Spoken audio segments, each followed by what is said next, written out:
So another thing with the flight school gave me was this whole thing, right? This book, right? Let me just open it up, right? And it has, all the things, like things and more things.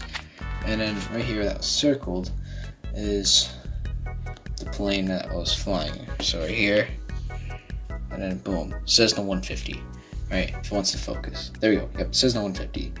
The best training they claim, if we don't need to focus that. I actually did go in the flight simulator also. This is what the flight simulator kind of looked like. The focus. That's what the flight simulator looked like. And there's Billy Bob that flew his plane in the flight simulator, which is great. Good for you, Billy Bob. Yeah, this is the invitation I got too. So if you didn't believe it yet, now it's pretty believable. Yeah, so that's the invitation. Jesus Christ, there you go. So yeah, that's the invitation, and the envelope it came in too with the cool sticker. So that's a whole other story. Yeah, that's what it basically looked like. It was pretty cool. That's what the simulator looked like.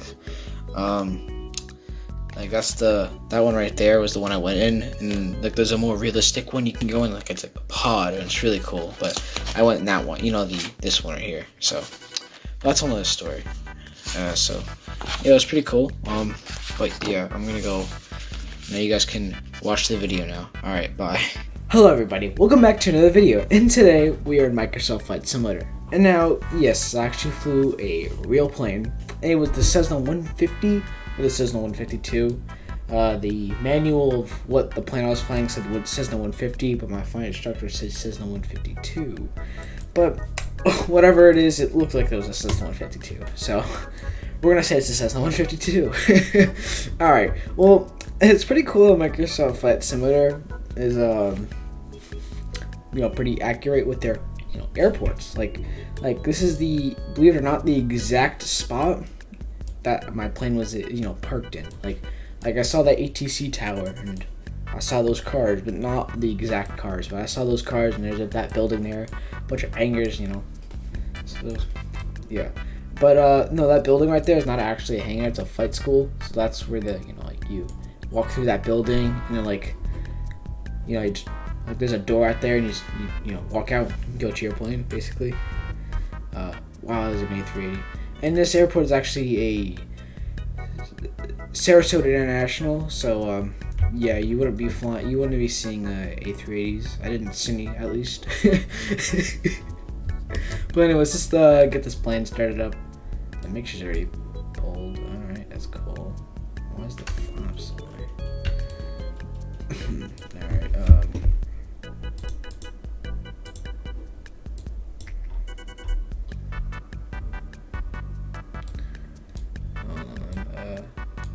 mixture. Oh, there's a fuel pump. There you go. That's all you need to do. And then starts up. And I had the plane all started up. And to see the horizon, the artificial horizon is now, calibrated, which is pretty cool. And what's actually happening there is actually a vacuum chamber, and a vacuum sucks up the it's hard to explain. It's a small little vacuum chamber that keeps the horizon in balance. All right, so we're just gonna so I'm gonna show you the exact flight plan we did since Sarasota Nationals. This is where I am, and this is the why is it an A380 here?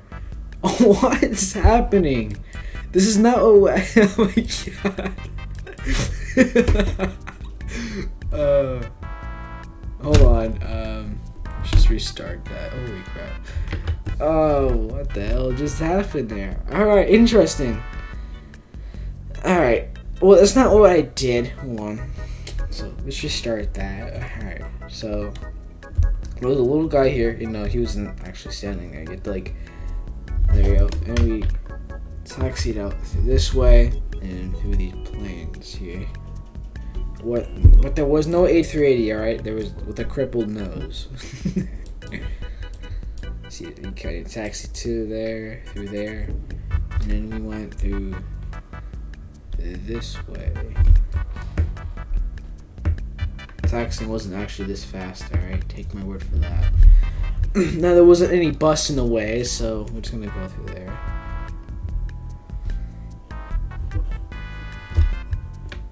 You can get out of my way, please. Yes, there's a plane in my way. Shoot. Hold on, wrong way. Oh my god, this is not going as planned as taxiing. It was in the actual. Alright, that was like a couple weeks ago, alright, so. Alright, yeah, we went through this way. And then So, at this point, my flight instructor actually gave me the full control of the aircraft as soon as we crossed this runway here. So we crossed this runway, right? Oh yeah, that's not how we crossed it though. All right, we crossed it like that because I wasn't going too fast. All right, then he gave me the yoke, the pedals and everything to fly with. So now I was on this runway here. And it was funny because when I was flying, my flight instructor did say the plane will actually go to the left automatically because the propeller spins that way. So push you through this way. Microsoft Flight Simulator for some reason doesn't do that. It's Microsoft Flight Simulator. What do you expect? But yeah, so you just said just put some pressure to the right so you keep yourself straight.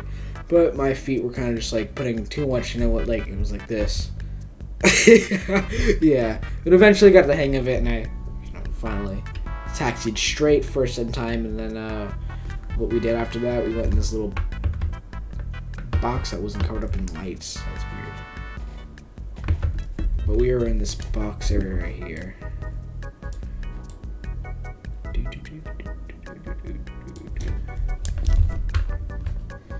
And what you have to do now is you gotta push and throttle in, and until once ATC says you're clear for takeoff, you stop parking brake and you move. Now you taxi to the runway. You put some flaps down,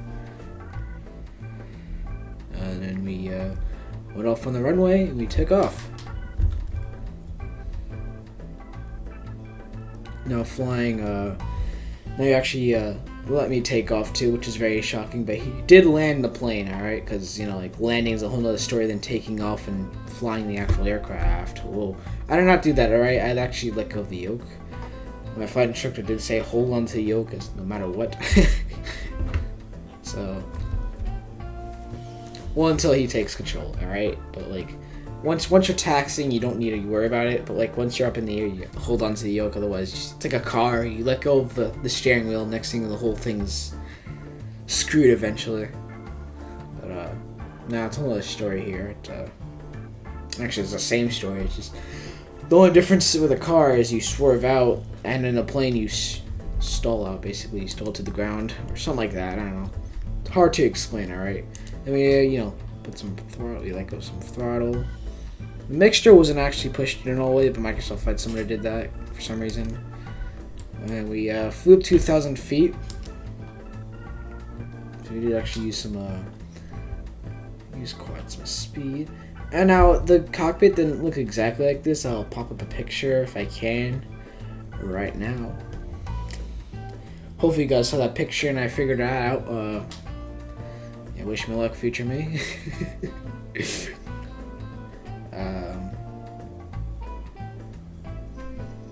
But yeah, this cockpit looks a bit more modern. We only had one radio. This one has 4. Their horizon, our artificial horizon, and our compass did not look like that. It was actually screens, so they're more better for the engine. So when you want to repair, the vacuum pipe won't be in the way and everything like that. So you can repair it better. Especially when they get older, it'd be nicer and more convenient to have more things out of the way when you're repairing the engines and stuff. So, especially things get older over time, so your vacuum pipe might not be replaceable. So you just have to, just get electronic device to simulate a horizon, artificial horizon. Now we hit 1,000 feet. All right, this is our we're above 1,000 feet because the big fat little knob here is their 1,000. This one's our tens, and this is our 10,000. All right, which won't be happening in this plane. All right. So yeah, all right, now we're above 10,000. It's kind of like a clock. Like this is hours, that's minutes, and that's not seconds. But yeah, it's like those clocks that don't have seconds. It's just like the ones that just show hours and minutes, which makes sense sometimes. But yeah, this is what the flight plan we did. We flew over the beach of Florida, of Sarasota, which was really nice looking. It didn't look exactly like this. It was much nicer. It was blue, very pretty. So I enjoyed that part. So yeah, we took a turn this way. So we started flying over the beach and like the water and stuff. There was people at the beach. It was actually quite a windy day that day too. So surprisingly, I was managing the keep hold, but above 10,000 feet, we didn't feel any wind. But once we started to land, he told me line up on the runway and then he'll take control of it. So that's what he did. Good call. But yeah, I was able to feel the wind once we started to lose altitude. So then we can spot the airport, which usually would have a map in here, but once the planes get older, when planes are older, they don't have maps. Like it says the 152 doesn't have a map, but the normal the modern Cessna 172s will have a map because all of it is Garmin electronic devices that show like the horizon. Like an artificial horizon is no longer like an artificial horizon. It's like a full like a map. Like right now it would be simulating the water and like the islands and all that stuff. So it won't be like just a normal horizon like this where blue, brown screen or anything like that. It's like a full on, like simulation of what you're looking at. Now we didn't have this part up here, this glass.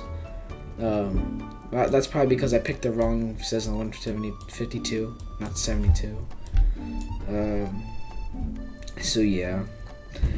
Sadly, I did not get any pictures or videos of me flying. That's because I was flying the plane. I'm not gonna pop up my phone and go take pictures. That would be a very interesting idea.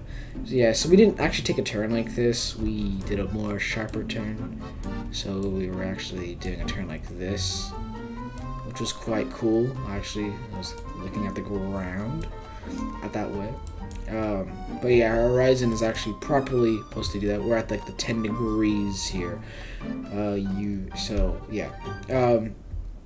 This whole thing with the horizon, right?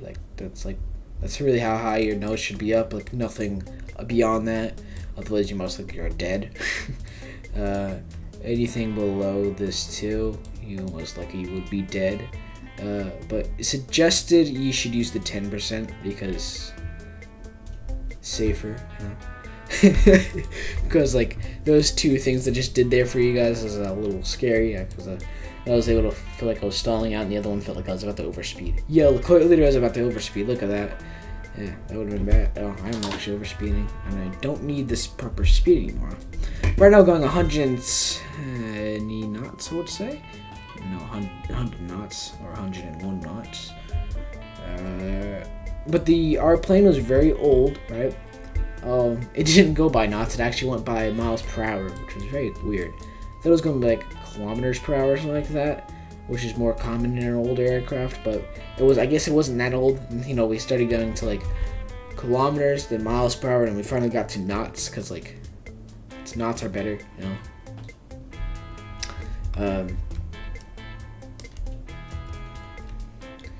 Yeah, it was really cool. We did like it was a discovery flight.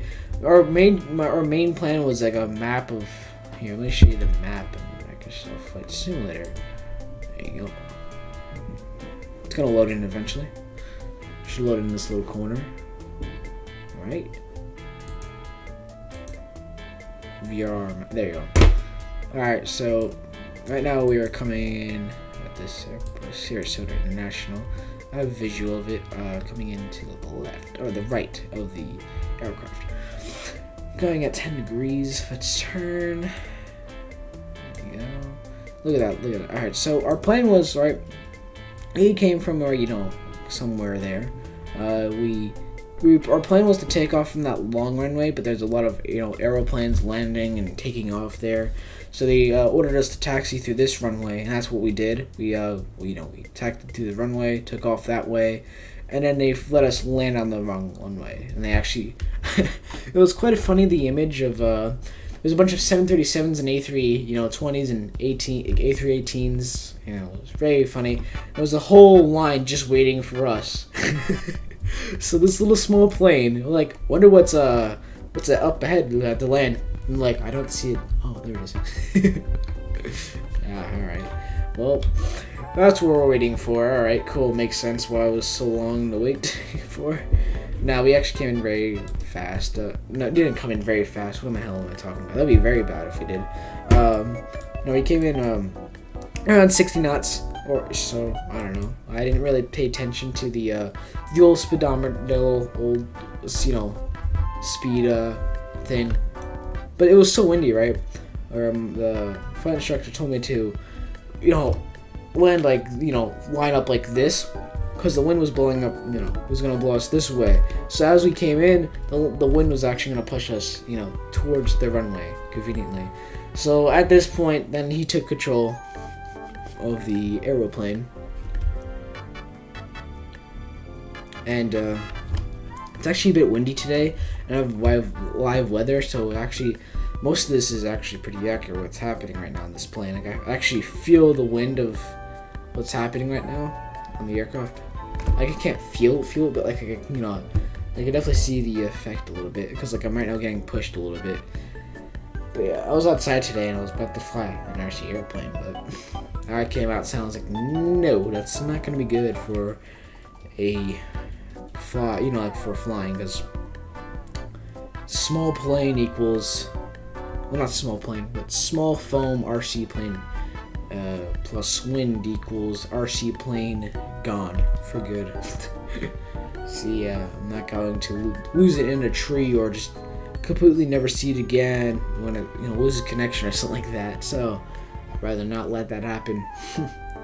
Anyways, we're coming in for a landing now at the Sarasota International. Runway 41 is it, I think. We have an aircraft waiting for us on the runway for a landing. But yeah, at this the 737s are actually lined up waiting right here. So 737s, A318s, and all that stuff was pretty cool actually seeing them line up. Like, we were we're actually assigned to land at one of the runways. Someone was actually wanting us to, the ATC was actually, I think, making us wait for a 737 to land. And after that, a Cessna Citation was also coming in for landing, and they told us to hold short and follow that plane for a landing.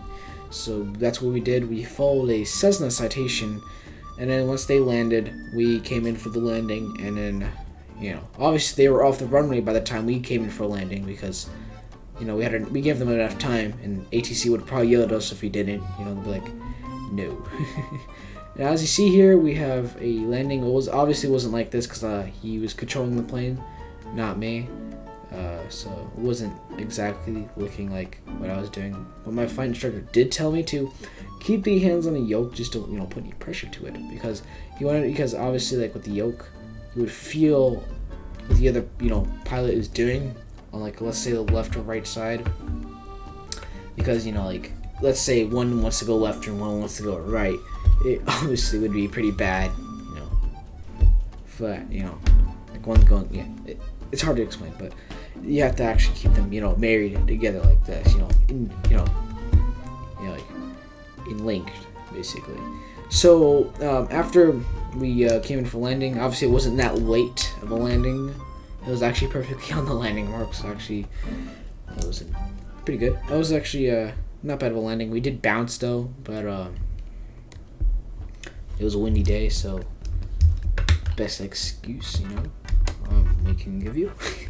And yeah, it was actually pretty windy. I was actually surprised that we came in for a pretty good landing on the landing marks at least. Though I'm not surprised it wasn't late or anything like that. Our A330 here, for some reason on the says okay.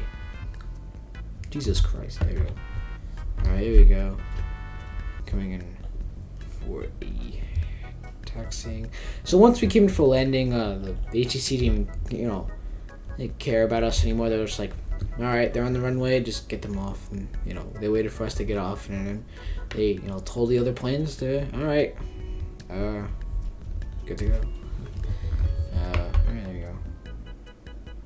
I don't think this is the exact spot we were at, but close enough. We were at the other side, I think.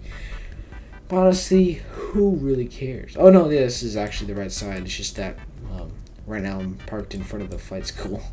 Alright, anyways, I'm just gonna pull the mixture, alright, and until you turn off the aircraft. Now I knew this before the whole flight school thing. And it stopped. Alright, and now you just turn off all the things here. Off, cut the fuel pump, and then the battery switches off. There you go. And that was our flight plan right there. Actually, it didn't go as fully planned, but it did work out pretty well. So it was nice. It was actually a very good experience up in the air, because it was. I was 10 minutes up in the air. At least in Microsoft Flight Simulator, I'm not sure how much I was actually up in the air. In real life, probably the same amount of time, but yeah, whatever. Alright. But yeah, that was actually the full flight plan. It didn't exactly look like this aircraft, but it did look familiar. I'm going to pop up a picture. I probably popped one up in the beginning, but here's another shot of it again. If I can manage to again convert the photo and putting it into the editing software. Wish me luck on that one. But yeah, that was this video is all about. Me flying a plane and just showing you what what it's like in the flight simulator. Because Microsoft Flight Simulator is really good at simulating actual airports.